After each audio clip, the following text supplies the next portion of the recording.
Buenas, voy a resolver estos ejercicios que son de la práctica 4, el 7 y el 8. Son ejercicios que estaban marcados como opcionales. Y son ejercicios que obviamente requieren un análisis un poco más profundo. Y bueno, a raíz de la consulta de un compañero, se me ocurrió hacer este video para explicarlos. Así que bueno,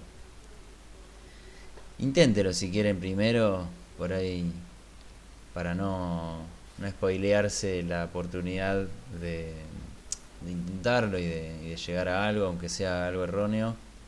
Este, a veces ayuda como parte del proceso de aprendizaje la equivocación. Así que bueno, les leo la consigna del 7. Dice: una excursión dispone de 100 plazas. La experiencia indica que cada reserva tiene una probabilidad de 0,1 de ser cancelada a último momento. No hay lista de espera. Se supone que los pasajeros hacen sus reservas individualmente en forma independiente. Se desea que la probabilidad de que queden clientes indignados por haber hecho su reserva y no poder viajar sea 0,01. Calcular el número máximo de reservas que se pueden aceptar. Entonces, como dice la consigna, cada persona tiene una probabilidad de 0,1 de de cancelar su plaza. Esto se puede modelar con cada una Bernoulli, ¿no? Las XY que denotamos acá. Decimos la persona yésima cancela su plaza reservada. Entonces cada una de estas XY, aparte de ser independientes, son todas idénticamente Bernoullis de 0,1, de parámetro 0,1. ¿Sí? Y bueno, vamos a tener n de estas Bernoullis, donde va a ser la cantidad de plazas vendidas, que no es la cantidad de plazas totales. Justamente de qué se trata este ejercicio, por si todavía no se dieron cuenta, que puede ser. A veces las empresas, otro ejercicio muy común es el del caso de las empresas aéreas, o bueno, en este caso de turismo, venden más reservas que las plazas que hay efectivamente para esa actividad, como hacer un vuelo o una excursión. Entonces, ¿por qué lo hacen? Y para ganar más plata, y especulando con que seguramente va a haber gente que va a cancelar a último momento y no va a haber problema. El tema es que, bueno, se podría dar el caso que justo nadie tuvo ganas de cancelar y, bueno, efectivamente va a quedar gente afuera y bueno, se busca justamente acotar esa probabilidad a 0,01. ¿Sí? Entonces, como para que vean un caso de especulación de las empresas. Entonces, bueno, lo que vamos a hacer es, como se suele hacer en estos casos, cuando queremos contar Bernoullis, las sumamos, ¿sí?, con la variable i, y bueno, lo que va a resultar es en una variable binomial de parámetro n desconocido, porque ese n es lo que vamos a tener que determinar, y bueno, probabilidades 0,1. Entonces sí, va a quedar definida como la cantidad de personas que cancelaron su plaza. Y bueno, por ser binomial, tiene la fórmula, ¿no? La probabilidad puntual de i, de cada valor de i, es la combinatoria de n con i, por 0,1 a la i, por 0,9 a la n menos i. Lo que vamos a hacer ahora es un truquito, ¿sí?, que vamos a definir a z. Antes de ver la fórmula, pensemos, ¿qué es lo que queremos que sea z? Queremos que sea la cantidad de asistentes a la excursión, ¿sí? Y la cantidad de asistentes va a ser de la cantidad total, le sustraigo la cantidad que cancela. Entonces, bueno, z es evidentemente n, que es la cantidad total de plazas vendidas, menos la cantidad de personas que cancelaron. O sea, n es un valor fijo, constante, e i es un valor variable, y por lo tanto z va a variar, ¿sí? Y bueno, entonces, según esta definición, también podemos despejar la i para algo que vamos a usar después. Van a ver que i queda en función de z, así como z en función de i, según como se lo quiera ver. Pero bueno, lo importante es decir esto, ¿no?, que la cantidad de asistentes a la excursión va a ser z, y el ejercicio, entonces ahora sí estamos en condiciones de plantear lo que nos pide, que es que averiguar n, de modo que la probabilidad de que se presenten más de las personas permitidas, que son 100, sea menor a 0,01. Entonces, yo quiero que z sea, que la probabilidad de que z sea mayor a 100, es decir, que asistan más de 100 personas, ¿sí? Ya sea 101, 102, etcétera, quiero que esa probabilidad sea menor a 0,01. El problema es que conocemos la distribución de z y no la conocemos, pero sabemos que está vinculada con i, ¿verdad? Vemos que i es igual a n menos z o z es igual a n menos i. Y bueno, de este truquito nos vamos a valer. Acá copié nada más 3 cosas que ya había puesto, ¿no? La probabilidad es, esto es lo que pide el ejercicio, que la probabilidad de que z sea mayor que 100 sea menor o igual, yo pongo, a 0,01. La probabilidad puntual de la variable i y la relación entre i y z, según cómo la definimos. Entonces, ¿cómo podemos encontrar la probabilidad puntual de z? Bueno, la probabilidad puntual de z, ¿sí?, va a ser la probabilidad puntual de i evaluada en i igual a n menos z. Para cada valor de i definido de esta forma, hay asociada una probabilidad. Y por lo tanto, podemos encontrar, reemplazando la probabilidad puntual de z en cada uno de sus valores. Después, bueno, será un tema aparte si quieren analizar el rango. Básicamente el rango va a ser el rango de los valores que le permita hacer este reemplazo. Pero no nos vamos a hacer problema por eso, simplemente vamos a despejar. Entonces, bueno, lo primero que vemos es que aparece esta combinatoria, que es n, y abajo dice n menos z. Yo seguramente, ustedes no se acordarán, pero yo les había mostrado una propiedad en la que el combinatorio nk y el combinatorio n menos k son exactamente iguales, ¿sí? Y es cuestión de reemplazar y ver que conmutativamente en el denominador da lo mismo poner una cosa que la otra, y bueno, van a ver que según la definición de lo que es la combinatoria, esa propiedad vale. Entonces, ya esta primera cosa ya se entiende. Ahora, 0,1 a la n menos z, nada más lo moví para acá a la derecha, y acá el 0,9 a la n menos, entre paréntesis, lo que iba en i. Entonces, ahora i es n menos z, me queda n menos n menos z, o sea, 0,9 a z. Fíjense que esta también es evidentemente una variable binomial, ¿sí? Nada más que planteada por la negativa, y bueno, a mí me gusta plantear las cosas de una forma que se entiendan. Tuve que recurrir a un truquito, pero bueno, por lo menos se entiende el planteo. Por lo menos esta es la forma que naturalmente a mí me pareció que se entendía. Entonces, fíjense que la probabilidad de que z sea mayor a 100 va a ser, bueno, sumar los valores a partir de 101 hasta n, porque ¿cuántas personas pueden asistir como máximo? Recordemos que z había quedado definida como la cantidad de asistentes a la excursión. Entonces, como máximo puede haber n en z. El rango de z termina en n. Entonces, la probabilidad de que z sea mayor a 100 es sumar todos los valores desde 101 hasta n. ¿De qué valores? Y bueno, para cada uno de estos valores vamos a reemplazarla acá en la combinatoria y en el exponente de este 0,1 y en este otro exponente también. Entonces, bueno, lo único que hay que asegurar es que esta suma de valores sea menor que 0,01. Sí, es un poco engorroso, yo no les voy a negar.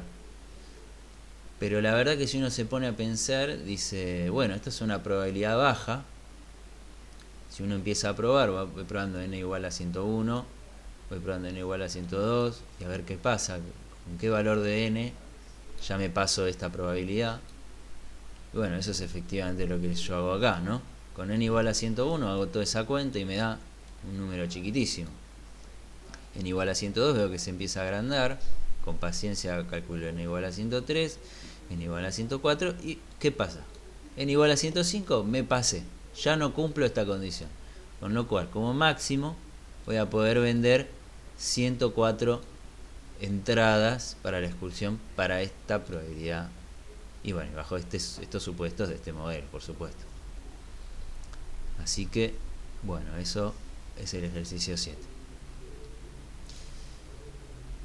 El ejercicio 8 lo voy a leer, dice lo siguiente: el peso W en toneladas que puede resistir un puente sin sufrir daños estructurales es una variable aleatoria con distribución normal de media 1400 y desvío 100.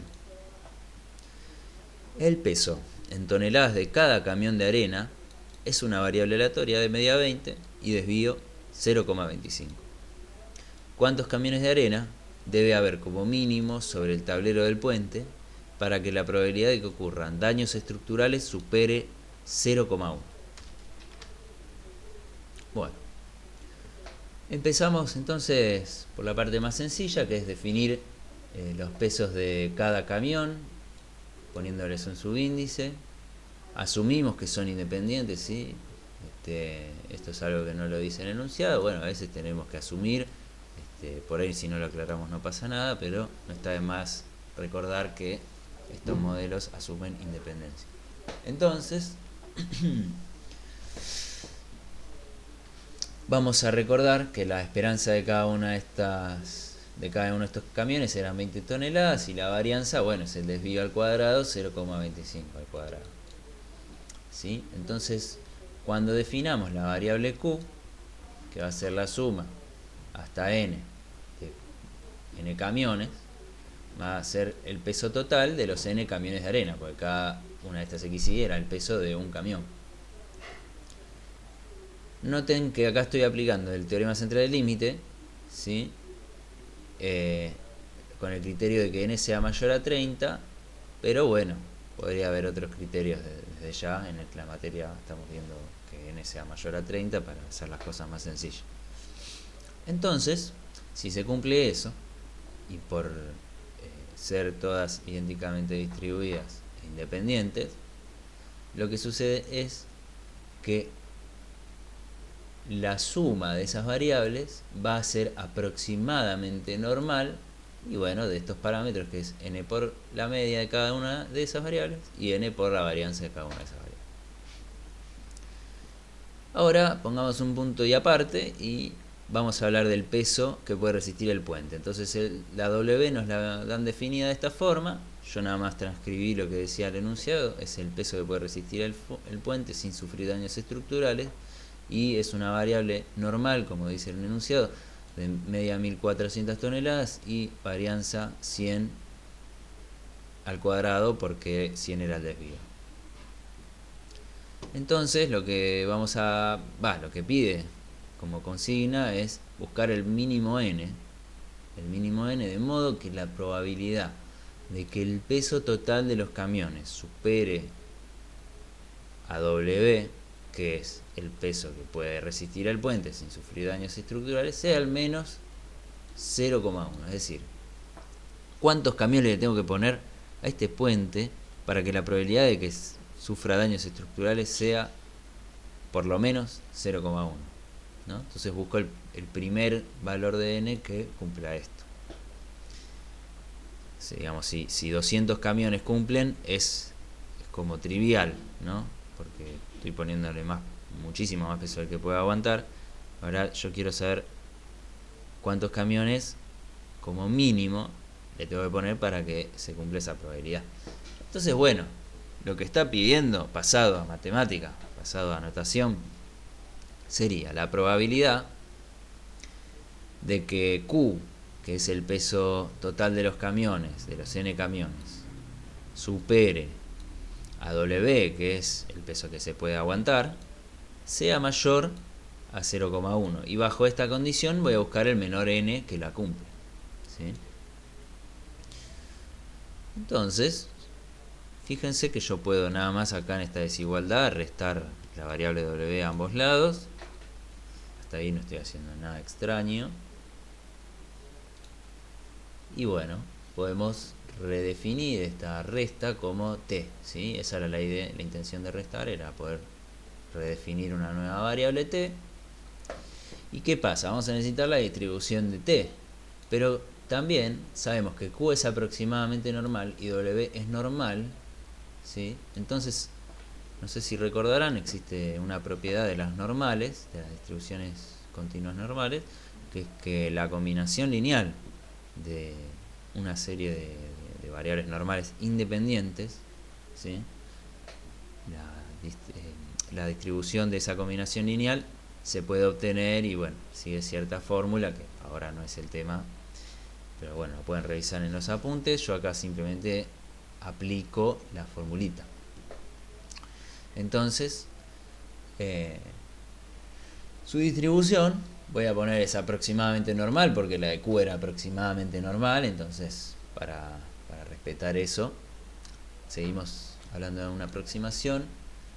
Y la media, bueno, va a quedar n menos 20, n por 20 menos, o sea, sería la media de Q menos la media de W, porque tiene un menos adelante y las constantes que multiplican a cada normal se multiplican también por sus medias en la media de la resultante. Entonces, bueno, eso chusméenlo para entender por qué acaba menos y también para entender por qué acaba más, porque claro, esto es algo lógico, que es que si uno empieza a sumar cosas que agregan variabilidad a un resultado como ser t, entonces la varianza jamás podría disminuir. De hecho, si estuviera restando esta varianza, por ahí hasta me daría una varianza negativa, cosa que no es posible. Entonces las varianzas se suman, simplemente se suman y multiplicadas por la constante que estuviese acá multiplicada al cuadrado. En este caso no hay ninguna constante salvo el menos 1, que al cuadrado da 1 y se traduce en que estas dos varianzas se suman. Bueno, ¿qué pasa entonces? Ahora conocemos esta distribución t sobre la cual queremos calcular una probabilidad. Conocemos todo menos la n, y lo que queremos averiguar es la n. Pero como sabemos que es normal, la podemos estandarizar a t. Entonces lo que hacemos es el procedimiento corriente, que es definir una nueva variable z, que sea t menos su media, que es 20n menos 1400, entonces t menos su media, y la dividimos por la desviación de t. Y la desviación de t no es otra cosa que la raíz de la varianza. Acá fíjense que esto es un cuarto al cuadrado, o sea un 16avo, y esto es 10 a la 4, es solamente otra forma de expresarlo, y después le tomo la raíz. Entonces esta z, tal como está definida acá, va a ser una distribución aproximadamente normal, 0, 1. Bien, hasta acá ya podemos empezar a mirar cosas en la tabla. Bueno, es como que me dan ganas de preguntar, ¿hasta acá hay alguna duda? Y no, el video no permite eso, pero bueno. Vamos con lo siguiente. Entonces, lo que vamos a usar es justamente, claro, ¿de dónde sale esta ecuación? Sale de esta que está acá arriba, que dice la probabilidad de t mayor a 0 sea mayor a 0,1. ¿Cómo vamos a usar esta ecuación? Lo único que hay que hacer es restar en esta desigualdad la media en ambos lados y dividir por la varianza en ambos lados. Como no estamos multiplicando ni dividiendo por un negativo, la desigualdad permanece intacta. Y bueno, del lado donde está t, al hacer esas operaciones queda z, y del lado donde estaba 0, al hacer esas operaciones queda esto, ¿no? Queda menos la media, que es esto que está acá, dividida la desviación. Bueno, y lo que estamos diciendo entonces es que vamos a pedir el valor de n, de modo que la probabilidad de que z supere este valor, z es una normal estándar, sea mayor a 0,1. Vamos a copiar esta ecuación y pasamos al gráfico, que siempre es muy ameno. Queremos un valor sobre el eje horizontal de la gaussiana, de la campana, ¿sí?, que deje a su derecha un 0,1 de probabilidad. Yo acá estoy usando la notación, no la que están usando en intervalos, sino la notación que está en la tabla de la normal, porque nada, ya es arbitrario, se usa a veces una, a veces otra. Yo les aclaro que en este caso estoy usando z con subíndice 0,9, significa que, como ustedes ven, a su izquierda hay 0,9 de probabilidad, por lo tanto a su derecha hay 0,1, que es lo que está expresado acá. Entonces este valor yo lo busqué y me dio que es 1,28. Perfecto. Entonces queremos justamente que, y bueno, que la probabilidad de acá sea mayor o igual a 0,1, con lo cual es evidente que para que este área sea esta, sea z sub 0,9, o me tenga que mover con la z para la izquierda, ¿verdad? Si z es menor a este valor, el área va a ser mayor y por lo tanto la probabilidad va a ser mayor y voy a estar cumpliendo la condición. Con lo cual, lo que estoy requiriendo es que este valor que está acá, que es este, sea menor que este, que es este. Perfecto. Ahora, como este es un valor positivo, fíjense que es la raíz de un número positivo más otro número positivo, va a dar positiva. La paso multiplicando y me queda esta ecuación, ¿sí? Esta es la parte garrón del ejercicio. Bueno, acá copiamos la misma ecuación y vamos a hacer una salvedad. Vamos a observar que para el caso que n sea menor que 70, ¿sí?, la cuenta 1400 menos 20n va a dar mayor a 0.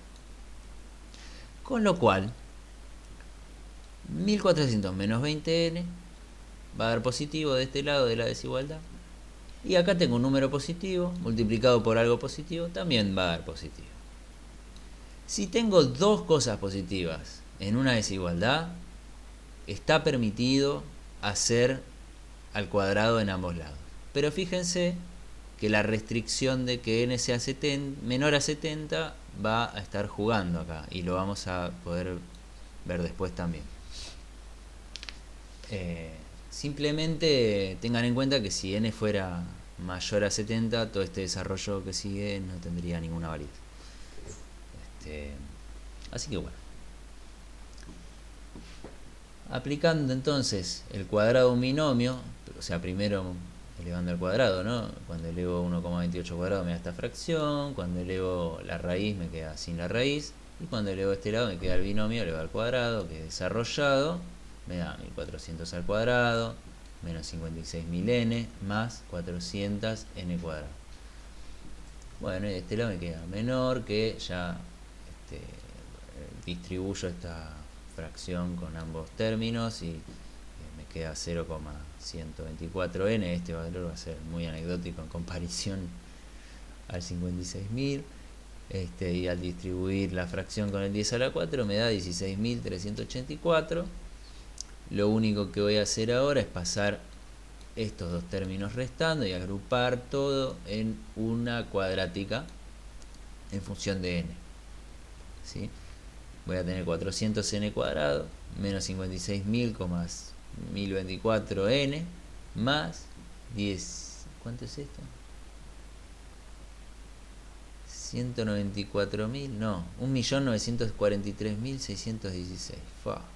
Bueno, cuestión, si ustedes meten, como saben ya a esta altura, esto en la calculadora, para calcular las raíces, esto es una cuadrática de segundo grado, ya lo saben. Bueno, me queda coeficiente principal, primer raíz, segunda raíz, como se las dio la calculadora, siempre restadas, ¿no? Y la restricción de este lado sigue siendo la misma, o sea, esta expresión es la misma que esta. Y bueno,